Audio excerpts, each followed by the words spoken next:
So this is the 1995 boxing of the AMT 172nd scale XB-70 Vaikyrie. And I built this kit. This is the third time I built it. So I'm well aware of the pitfalls that are involved with it. It does require a lot of effort. Winds up being quite a bit of a putty monster in some areas. But as per usual, we start off with the office. I went ahead and got the bulk of the big assemblies done just to get a good start on that. Building it in the past, I knew this is a better way to do it than the instructions, the way they lay it out in there. This gives you more of a modular assembly. And I could concentrate more on trying to eliminate a lot of the seams and the gaps. Here's the nose section. We're going to get that together. And then they got a short shot up here on the front chine and the ugliness of the gap in the intake. That's probably one of the harder areas to take care of. But it came together fairly quickly into this point. So now we're going back and fine tuning the canopy, which on this one, it's a bit of a fit issue, but little patience, little putty. I use the black paint around it, just brush painting it on so I can see where I need to come back and add filler in there just to make it good. And you can see it, this thing takes up quite a bit of shelf space.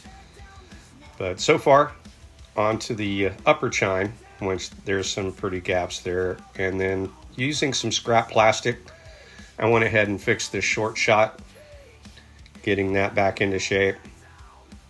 Little perfect plastic putty there.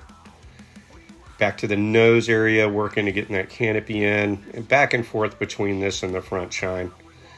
The bottom of it, the leading edge to the bottom wing area, there's some pretty healthy gaps there to fix up.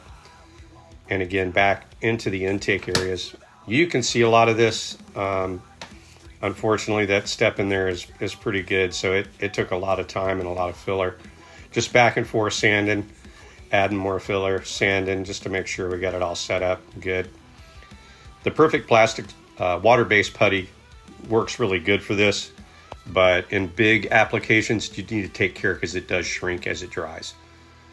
So again, back and forth with the canopy, test fitting, masking it off, getting it set in there.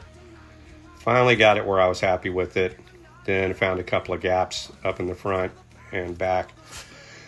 Probably the hardest part was at the back canopy area to the fuselage where that meets. There's a pretty healthy step there. You can see how much putty it required to get it to level out. A lot of sanding. Unfortunately, what panel lines you do have right there, I tried to save them. It's just so much sanding going on there. It's just not going to happen. They're going to go away. You can't help it. That's just the nature of the model. More plastic putty, more black primer, test sanding, and the bottom chine clamped into place. This is another struggling area. It really does not want to fit down there snugly. So again, back with the putty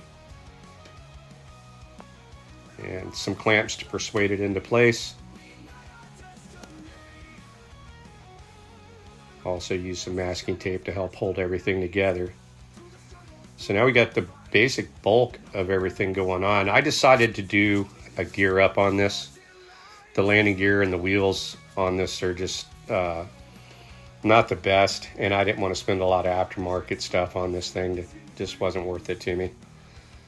So gear doors in place, and then sanding those and getting those flush, that took a little bit of effort. Since I was going to do it with the gear up, I decided to do it with the wingtips in the down position. This was with the set when they were doing the high-speed runs with it. So there's a pre-piece in there that sets the correct dihedral, anhedral in there when they're down.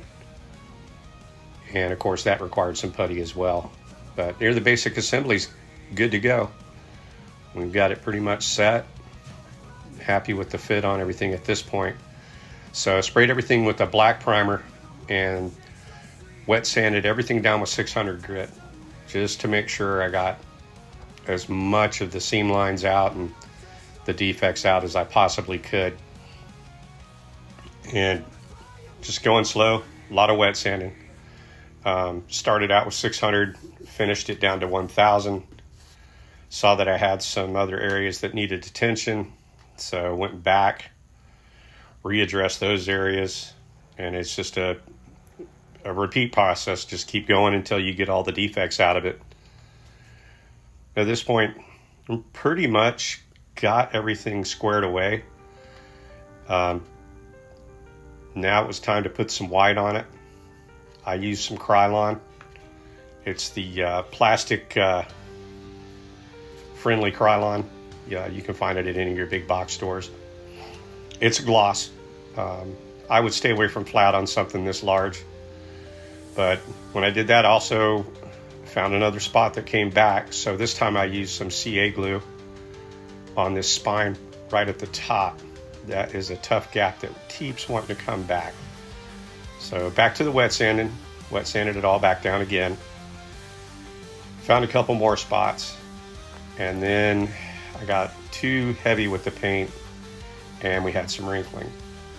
So I had to let that cure out for a few days, let that completely solidify, then come back, start back over from scratch pretty much on everything and get everything wet sanded back down. And pretty frustrating at this point, but I kept pushing through. It's like, we'll get it there. Then my dog decided to come in and knock the airplane off the box and shatter everything that I had just finished doing. So at this point, I was real close to throwing it in the bin. I was really disgusted with it, and I thought, you know what? I've got this much time and effort into it. Let's just see what we can do with it.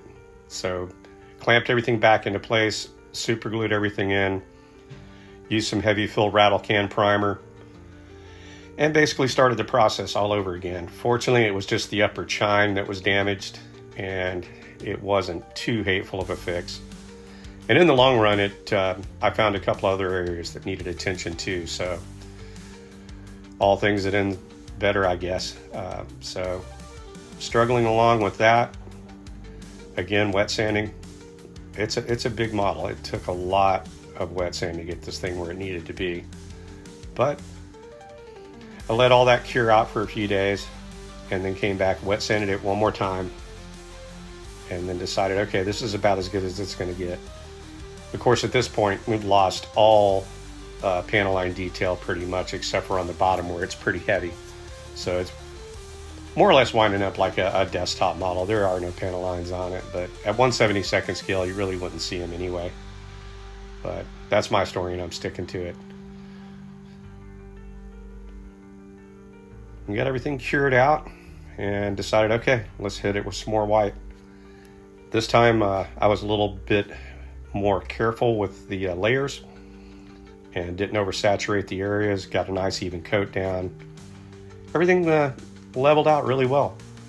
Then it was time to come back and paint the black. I'm going to mask everything off with some low tack tape, and came back and painted the black areas. So this required masking up quite a bit of the aircraft, but the other areas that needed a different color were the back at the 6 engine area. That whole area needed to be a natural metal finish. So I used some Tamiya silver rattle can and did that. And then it was time to put the decals on. I'm pretty straightforward with the decals and nothing overly crazy there.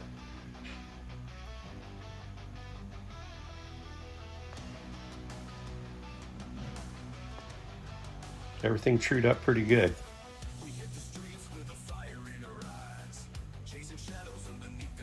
So I was pretty happy with this at this point. The decal session, they laid down fine. They, for as old as the decals were, they worked out okay. I didn't have any issues with the decals laying down at all. Once those decals had set up for a couple of days, I decided to go ahead and finish it with some urethane clear. And I used the 2K here pictured with a jam gun that I used, and put on 4 coats of clear. And that was the end of it. Wet sanded it, buffed it all out. And all in all, was really happy with the build. I wish there was a better kit in 1/72nd scale, but As far as I know, this is the only one out there in 1/72nd scale. With a little effort, it builds into a nice kit, and most of the issues I had were my own, other than the gaps that I had to fill. But fun built. There's really nothing too crazy bad about it, other than the canopy area and the gaps along the bottoms and the chine areas. But it does build up into a nice looking kit. It's a big kit. It's impressive. But it's always been one of my favorite Cold War area Mach 3 bomber. I hope you enjoyed it. Thanks for watching. Please hit that like and subscribe button. Please hit that like button and subscribe. And I hope y'all enjoyed the video. Y'all be good to each other, and we'll see you on the next one.